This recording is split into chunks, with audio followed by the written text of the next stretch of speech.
Salut à toutes et à tous, c'est Ilyes. On se retrouve aujourd'hui pour une nouvelle interview avec Ilian Bouafia, qui est un jeune combattant de MMA professionnel, auteur d'un KO au premier round pour son premier combat. Ilian vient tout juste de rentrer de Las Vegas où il se trouvait avec un certain Khamzat Chimaev. Il donnait en fait un coup de main à l'équipe de Khamzat pour son combat, malheureusement annulé contre Ned Diaz. Je pense que vous avez tous suivi l'histoire. Et en fait, Khamzat n'est autre que le coéquipier d'Ilian Bouafia lorsqu'il s'entraîne du côté de la Suède au All Stars. Salut Ilian, comment tu vas? Est-ce que tu t'es remis de cette fight week assez chargée de l'UFC 279? Salut Elias, ça va? Ouais, moi je vais bien. Je suis un peu fatigué j'ai beaucoup voyagé. Ben, Las Vegas, c'est pas loin, enfin c'est super loin quand même de là où j'habite, ben, de la France là du coup. Donc ouais, le retour un peu fatigant, mais ça va, Dieu merci, ça va. Merci. Avec plaisir. Alors, je le disais, c'est vrai que tu étais non seulement présent à Las Vegas pour l'UFC 279, j'ai même eu l'occasion de te voir dans le countdown de l'UFC, qui est un épisode extrêmement suivi. C'est tout bénéfique, enfin, c'est tout bénéf vraiment pour ta carrière de jeune combattant. Comment est-ce que tu as vécu, toi, la Fight Week de l'UFC 279? Un rêve éveillé, je vais pas te mentir. Je... C'est fatigant, une fight week, c'est fatigant. Je m'attendais pas à ça. Franchement, je m'attendais pas à ça. C'est super fatigant et doublement puisqu'il a raté la pesée. Donc, du coup, avec tous les événements qui s'est passé, l'embrouille avec Hollande, etc., etc. Donc, du coup, c'était un peu fatigant. On était un peu sur les nerfs, tu vois. On dormait pas beaucoup. On s'entraînait beaucoup. Ça m'a surpris, ça d'ailleurs, parce que généralement, j'étais habitué à entendre et à savoir que lors de la dernière semaine, tu vois, avant le combat, on réduit bien les charges d'entraînement et la durée d'entraînement. Mais lui, il s'entraînait pas comme d'habitude non plus. Mais ça restait quand même un peu fatigant, tu vois. Mhm. Ça restait quand même 1 à 2 entraînements par jour. Je vais te dire un exemple. Par exemple, il courait, enfin, on courait 20-30 minutes après sa séance de PAO avec Andreas, où on faisait des petits sparring légers, tu vois. Mais même léger, comme je te dis, enfin, comme la vidéo précédente, j'avais dit, ça n'existe pas léger chez lui. Donc, j'imagine bien que c'était un peu fatigant et un peu intense. J'imagine, et c'est pour ça que, une fois de plus, je te remercie de répondre à mes questions. D'ailleurs, soit dit en passant, n'hésitez pas vraiment à aller donner de la force à Iliane. Je mettrai le lien vers son compte Instagram directement dans le commentaire épinglé. Allez lui donner un maximum de force parce que là, je pense qu'il risque de vous donner des informations assez croustillantes concernant cette Fight Week énorme, j'ai même envie de dire historique de cette UFC 279. Venons-en au fait. Iliane, moi j'ai envie de commencer par une question qui concerne Paulo Costa parce que lors d'un épisode, je sais plus d'où venait la vidéo. Est-ce que c'était Bloc Cassette? Est-ce que c'était l'UFC, la chaîne YouTube de Paulo Costa? Bref, je t'ai vu directement à côté de Ramzat pour le retenir d'aller à la bagarre contre Paulo Costa. Ça se passait dans l'UFC Performance Institute, si je ne dis pas de Yes, bêtises, c'est Institute, ouais. ça? Ouais, Qu'est-ce qui s'est yes, passé, Institute. Iliane? Ben moi, en vrai, j'ai pas vraiment compris. J'ai pas vraiment compris. J'avais pas suivi, moi, que Costa avait critiqué Hamzat en off il y a quelques temps. Donc, du coup, j'avais pas compris. Et, lorsque l'entraînement a commencé, donc on s'est échauffé, etc., et alors, au sac, etc.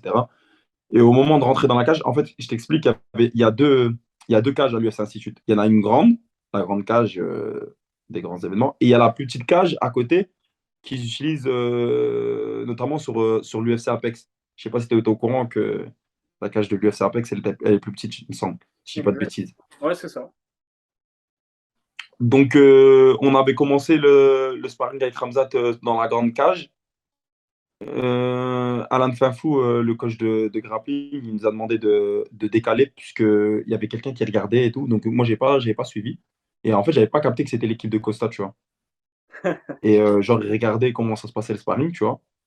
Donc, du coup, sur la deuxième cage, tu voyais pas, enfin, eux, ils pouvaient pas nous voir. Et nous, on pouvait pas les voir non plus. Donc, du coup, on s'est déplacé sur la deuxième cage et je vous sentais Hamza plus tendu que d'habitude. Donc, du coup, on se part, etc. Ben, ça se passe bien, comme d'habitude. Et puis à la fin du sparring, Gouram, qu'il y a une relation très forte, Gouram, entre Hamzat et Gouram, il y a une relation très forte, tu vois. Je dirais pas que c'est des meilleurs amis, mais il y a une relation très très forte, tu vois. Donc je vois Gouram, il vient et il lui parle en russe ou en suédois, je sais plus. Et je vois vraiment Hamzat vraiment tendu. Donc du coup, je comprends pas. Et je vois ça affolé autour de lui, tu vois. Je vois le manager, je vois le coach et tout, qui ils savent pas trop quoi faire, tu vois. Et Hamzat, il se lève. Et après, vous connaissez la suite de l'histoire, hein. Il s'accoude sur le rebord et il parle au loin à Paulo Costa. Costa, il répond. Bon, après, Costa n'était pas à son avantage, hein, je vais pas te mentir. Parce je crois que c'était trois ou quatre, pas plus. On était une quinzaine, une vingtaine de personnes. Je pense pas que ça aurait été à son avantage.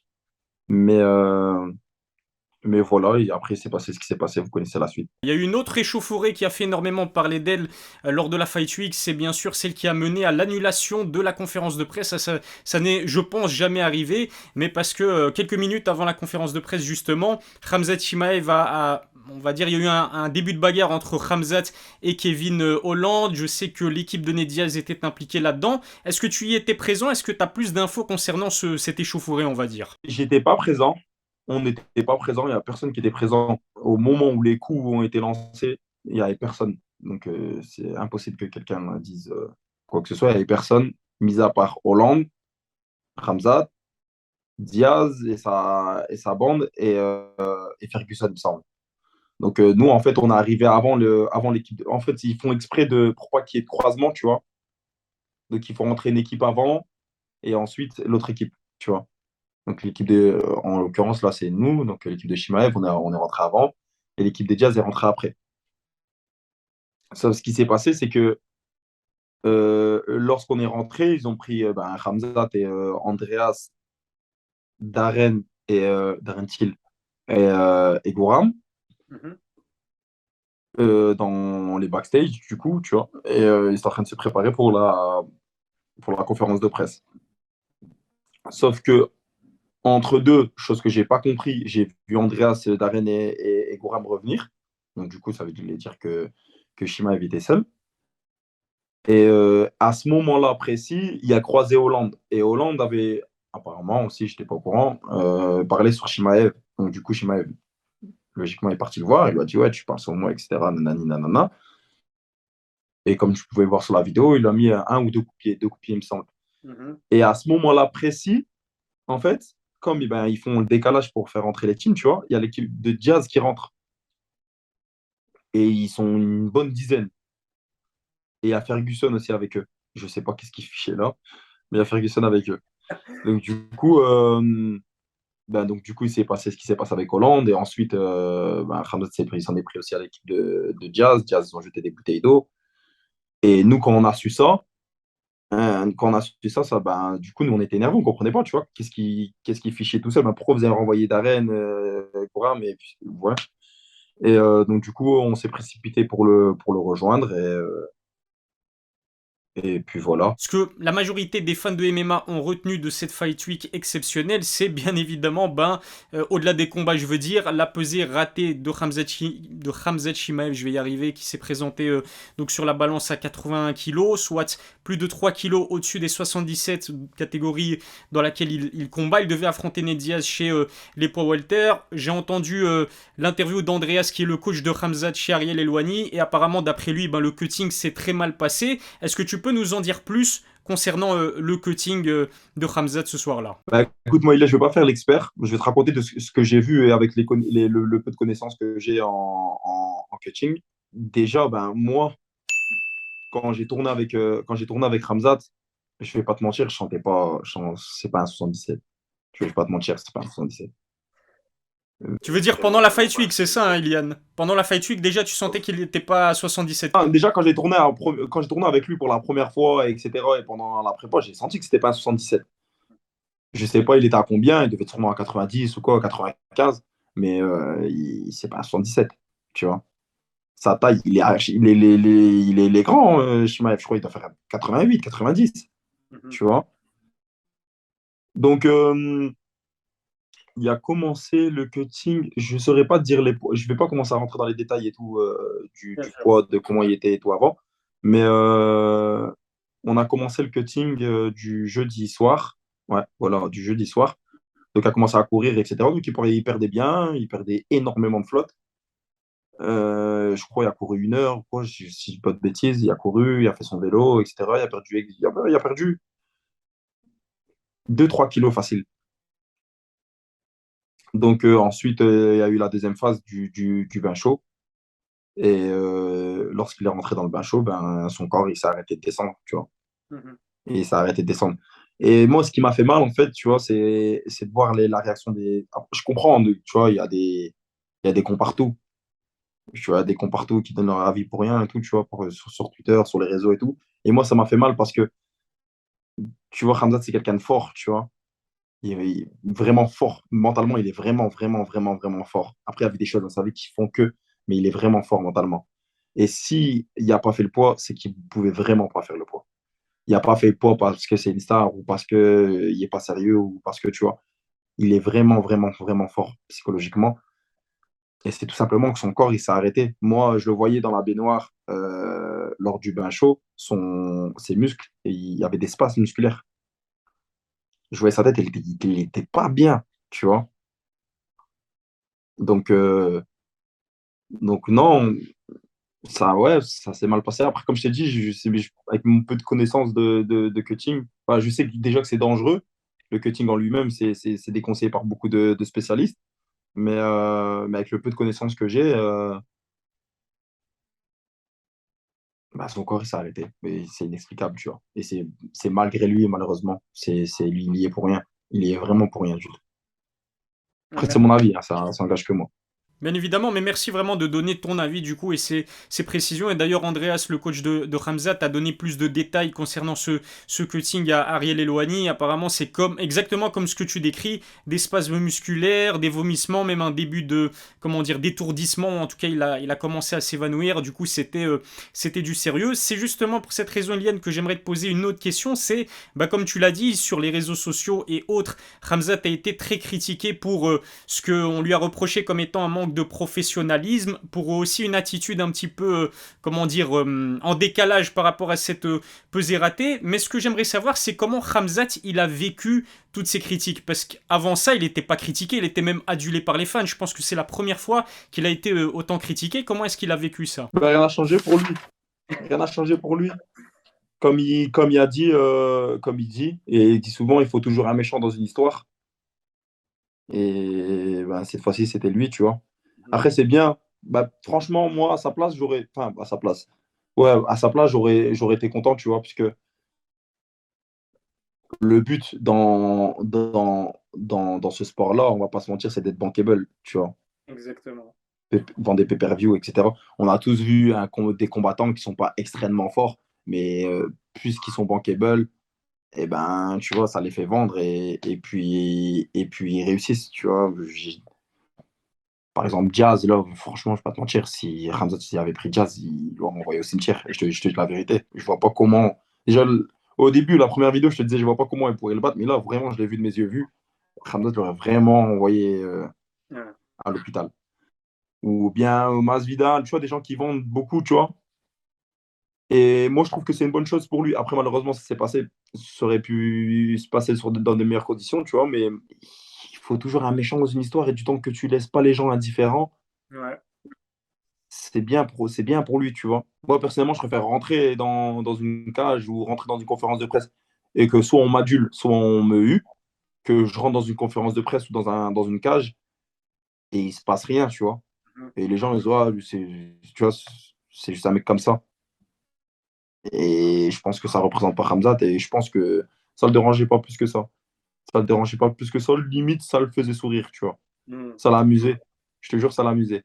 Après, j'étais pas dans sa tête, mais moi, de ce que j'ai vu, et j'étais vraiment, vraiment, vraiment proche, ça l'amusait. Il m'a même dit, un jour, les gens, ils sont avec toi, un jour, les gens, ils sont contre toi. Kevin Holland, c'est un adversaire que beaucoup sous-estiment, sous-cotent, parce que c'est vrai qu'il n'est pas classé dans le top 15 des poids moyens, mais ça reste un adversaire redoutable. Excuse-moi de te couper. Excuse-moi de te couper. Moi, lorsque j'ai appris qu'elle allait prendre Hollande, j'étais pas serein. J'étais serein parce que je savais qu'elle allait gagner, mais j'étais pas genre, ouais, easy money, tu vois. Mhm. Vrai, j'étais un peu inquiet, tu vois, parce que Hollande, C'est un mec qui a un bon striking, déjà. Il est grand, parce que ben, lors de l'embrouille devant le restaurant, vous me voyez, enfin, tu me vois sur la vidéo, je suis quand même assez proche de lui, Mhm. et je suis quand même grand. Et quand je le regarde, tu vois, il n'y a pas une grosse différence de taille entre lui et moi, tu vois.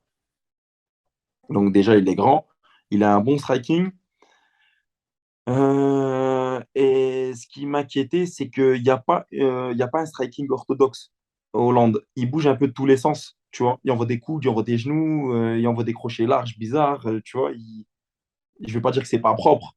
C'est quand même un athlète professionnel. Mais je veux dire, il y a un style assez atypique quand même, Hollande. Pour ceux qui ont vu leur combat, ses combats, il y a un style quand même assez atypique. Et moi, j'avais peur que, puisque Khamzat avait préparé son combat pour Diaz et que du coup, les principaux sparring partners qu'il avait utilisés, c'était moi, Axel Sola, un Français que je passe le bonjour d'ailleurs,